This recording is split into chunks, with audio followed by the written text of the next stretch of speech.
Hello పిల్లలు, welcome to KK vlogs bed time stories. అందరికీ నమస్కారం. ఈరోజు కథ గురు శిష్యులు.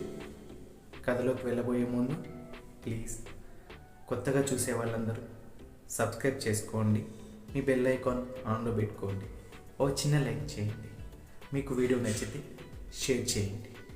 అందరు పిల్లలు మన కథ వినాలని కోరుకుందాం. నిద్ర వచ్చేటప్పుడు మంచి కథలు వింటూ చిన్నపిల్లలు హాయిగా బజ్జునేలాగా మనంతో ప్రయత్నం చేద్దాం. ఇంకా కథలోకి వెళ్ళిపోదాము. స్టోరీ నెంబర్ 8, గురు శిష్యులు. అనగనగా ఒక ఊరిలో ఒక పేద బ్రాహ్మణుడు ఉండేవాడు. అతనికి 2 కొడుకులు. తను పేదవాడు కావడం వల్ల తన కొడుకులు ఇద్దరిని ప్రయోజకులు చేయలేడు, వాళ్ళకి విద్యలు నేర్పించలేడు.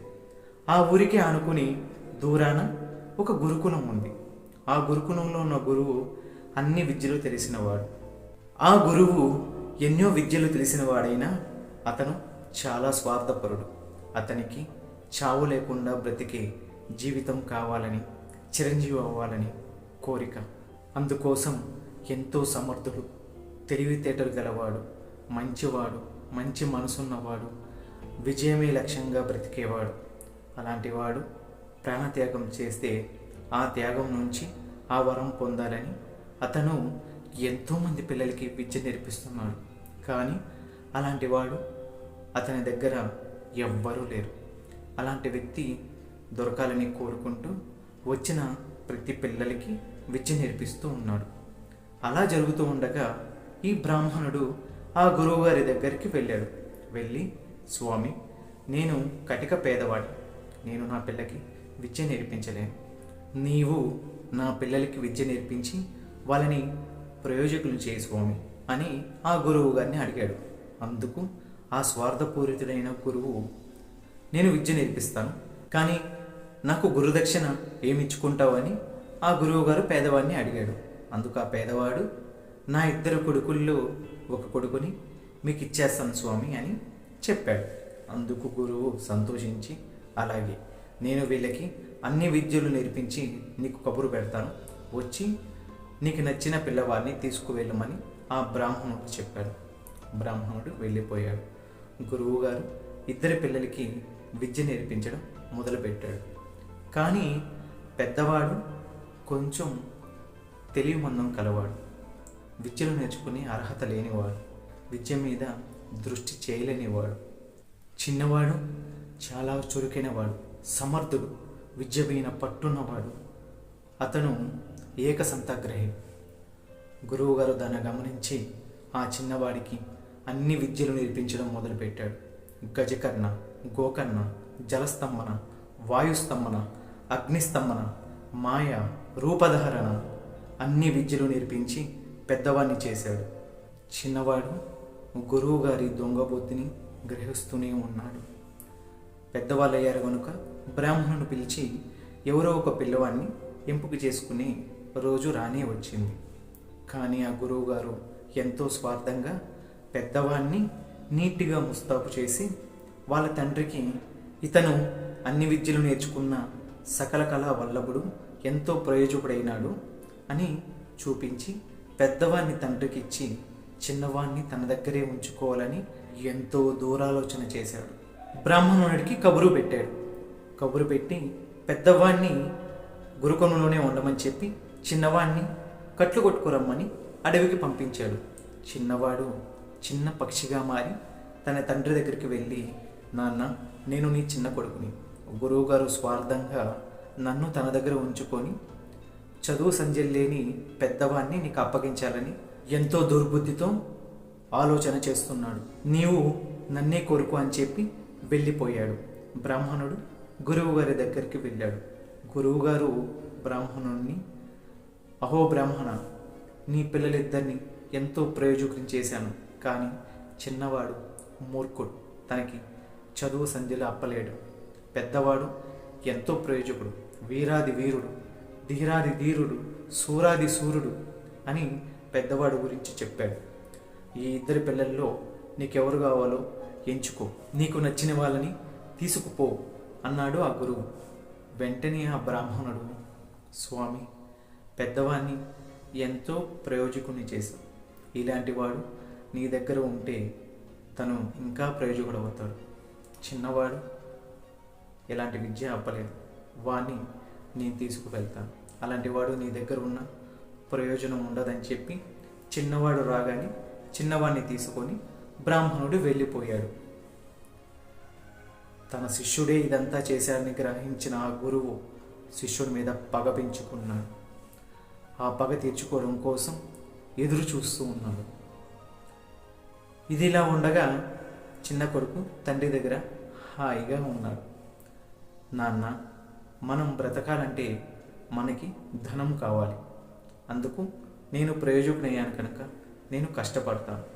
ముందుగా మనం ధనం సంపాదించాలంటే మనకి ఏదో ఒక పెట్టుబడి ఉండాలి. నేను గుర్రంగా మారుతాను. నీవేం చేస్తావంటే నన్ను రాజుగారికి అమ్మేయి అతనిచ్చిన ధనాన్ని తీసుకో అని చెప్పి గుర్రంగా మారాడు.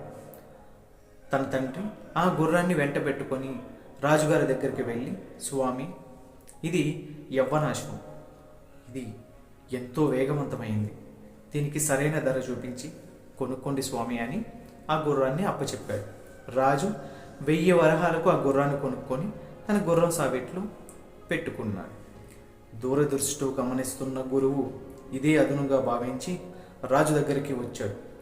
వచ్చి, రాజా, నేను దూర ప్రాంతాలకు వెళ్తున్నాను, నాకు ఒక వేగవంతమైన యవ్వనాశ్వం కావాలని రాజుగారిని అడిగాడు. రాజుగారు తన గుర్రం సావిట్లకి వెళ్ళి, ఇదిగోండి గురువు గారు, ఇక్కడున్న యవ్వనాశ్వాల్లో మీకు ఏ అశ్వం కావాలో మీరే తీసుకోండి అన్నాడు. తన శిష్యుడెవరో గుర్తుపట్టిన గురువు గారు నాకు ఆ అశ్వం కావాలని చెప్పి తన శిష్యుని తీసుకొని బయలుదేరాడు. గుర్రం మీద ఎంతో వేగంగా వెళ్తున్న గురువు, నిన్ను నమ్మి నీకు అన్ని విద్యలు అప్పచెప్తే నన్ను ఇంత మోసం చేస్తావా, నీ సంగతి చెప్తానని ఆ గుర్రాన్ని వేగంగా తోలుతున్నాడు. గురువుగారి పగని గుర్తించిన ఆ శిష్యుడు వేగంగా వెళ్ళి ఒక నది ఒడ్డున ఆగి అమాంతం నదిలోకి దూకేసి చేపలా మారిపోయాడు. ఇది చూసిన గురువు వెంటనే కొంగలా మారి చేపను వెంబడించడం మొదలుపెట్టాడు. కొద్ది దూరం వెళ్ళాక ఇది గమనించిన శిష్యుడు చిలుక రూపంలో మారి వేగంగా వెళ్ళడం మొదలుపెట్టాడు. కొంగ రూపంలో ఉన్న గురువు డేగగా మారి చిలుకని ఇంకా వేగంగా అనుసరిస్తున్నాడు. అలా చిలుక వేగంగా వెళ్తూ వెళ్తూ వెళ్తూ రాజకోటలోని రాజకుమార్తె మందిరంలోకి వెళ్ళి రాజకుమార్తె చేతులపై వాలాడు. డేగ రూపంలో ఉన్న గురువు అది చూసి దూరంగా ఆగిపోయాడు. తను ఏదో ఒక కుతంత్రం చేసి మళ్ళీ రాజమందిరంలోకి వెళ్ళి తన శిష్యుణ్ణి ఎలా అయినా బంధించాలని గురువుగారు ఆగిపోయారు. చిలుక వాలగాని, అహో, ఎంత అందమైన చిలుక ఇది, నా చేతిలో ఎలా వాలేవే చిలుక అని రామచిలుకని పలకరించింది. అక్కడ రామచిలుక కాదు, ఉండేది శిష్యుడు కదా. ఈ రాజకుమార్తెతో ప్రేమగా మాట్లాడడం మొదలుపెట్టాడు. నేను మాట్లాడే చిలుకను, నేను చాలా బాగా మాట్లాడతాను, నేను పాడుతాను, ఆడుతాను, నీకోసం ఏమైనా చేస్తాను అని చిలక పలుకులు పలికాడు. రాజకుమారికి ఆశ్చర్యం వేసింది.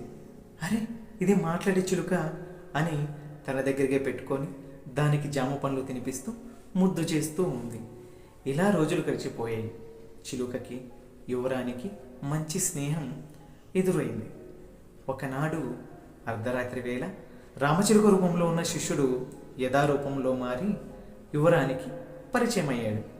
పరిచయమై యువరాణిని ప్రేమలో దింపాడు. పగలంతా రామచిలుకగా ఉంటూ యువరాణితో అచ్చట్లు ముచ్చట్లు ఆడేవాడు. ఆహా యువరాణి, ఓహో యువరాణి అంటూ రామచిలుకగా మారి తన చుట్టూ తిరిగేవాడు. రాత్రి అయితే తను తన యథారూపానికి వచ్చి రాజకుమారితో చాలా ప్రేమగా మెలిగేవాడు.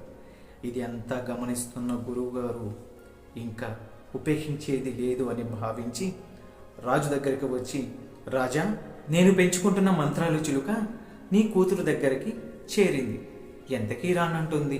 నీవు నీ కూతురు చెప్పి నా చిలుకని నాకు ఇప్పించవా అని రాజును అడిగాడు. రాజకుమార్తె దగ్గరికి వెళ్ళి, తల్లి, నీ దగ్గర గురువుగారి చిలుక ఏదో వచ్చిందంట, దాన్ని గురువుగారికి అప్పచెప్పు అని రాజకుమార్తెని అడిగాడు. వెంటనే ఆ చిలుక రాజకుమార్తెతో, నీవు కావాలంటే నా మెడ నలిపి చంపే కానీ ఆ గురువు గారికి మాత్రం అప్పచెప్పకు. కావాలంటే నన్ను చంపే అని రాజకుమార్తెకి చెప్పింది. రాజకుమార్తె చాలా బాధపడుతుంది. కానీ రాజుగారు ఆజ్ఞాపించారు. వెంటనే గురువు అక్కడికి వచ్చి చిలుక రా నా దగ్గరికి అని బలవంతం చేయబోయాడు. రాజకుమార్తె కోపం వచ్చినట్టు నటించి ఆ చిలుక మెడ వించేసి గట్టిగా నేలకేసి ధమాలని కొట్టింది. ఆ చిలుక చిన్న చిన్నగా పురుగులుగా మారి అటు ఇటు వెళ్ళిపోతున్నాయి. వెంటనే గురువు కోడిలాగా మారి ఆ పురుగుల్ని తినడం మొదలుపెట్టాడు. అప్పుడు ఆ పురుగులోని ఒక పురుగు కుక్కలా మారి ఆ కోడి మెడ పట్టుకుంది. ఇదంతా చూస్తున్న రాజకుమార్తె ఆశ్చర్యపోతున్నారు. ఏం జరుగుతుందో తెలియక అయోమయంలో పడ్డాడు. వెంటనే కోడి రూపంలో ఉన్న ఆ గురువు, అయ్యో బుద్ధి తక్కువ ఈ పని చేశాను, నా మెడ వదిలే శిష్యుడా, వదిలేయి, నన్ను క్షమించు, ఇంకోసారి నీ జోలికి రాను అని ప్రాధేయపడుతున్నాడు. ఎంతైనా గురువు గారు కదా, శిష్యుడు అలా వదిలేడలేడు. ఇలా పులిగా మారి ఆ కుక్కపై పడ్డాడు. దుర్బుద్ధితో ఉన్నవాడు తన గుణాన్ని ఎప్పటికీ మార్చుకోడు. ఆ కుక్క రూపంగా ఉన్న శిష్యుడు సింహంలా మారి ఆ పులి మెడ పట్టుకొని చీల్చి 2 భాగాలుగా చేసి పులి రూపంలో ఉన్న తన గురువుని చంపేశాడు. ఇదంతా గమనిస్తున్న రాజు ఆశ్చర్యానికి లోనైనాడు. వెంటనే సింహం రూపంలో ఉన్న శిష్యుడు తన యథారూపానికి వచ్చాడు. యథారూపంలో ఉన్నది తను ప్రేమించిన ప్రియుడే అని రాజకుమార్తె ఎంతో సంతోషంగా తన దగ్గరికి వెళ్ళి తనని కౌగిలించుకుంది. రాజకుమార్తె జరిగిందంతా రాజుగారికి చెప్పింది. అక్కడ జరుగుతున్నదంతా ఆశ్చర్యంగా చూసిన రాజుకు శిష్యుడి ధైర్య సాహసాలు నచ్చి, ఎలాగూ తన కూతురు తనను ప్రేమించింది కనుక తన తండ్రిని, అన్నయ్యను, రాజ్యంలోని ప్రజలను, చుట్టుపక్కల ఉన్న రాజులని అందరినీ పిలిపించి అంగరంగ వైభవంగా తన కూతురికి ఆ శిష్యుడికి వివాహం జరిపించారు. కథ చాలా బాగుంది కదా పిల్లలు. హాయిగా కథ విని కమ్మగా నిద్రించండి. ఈ రోజుకి ఇంతే. రేపు మరో కథతో మీ ముందుకు వస్తాను. అంతవరకు టాటా.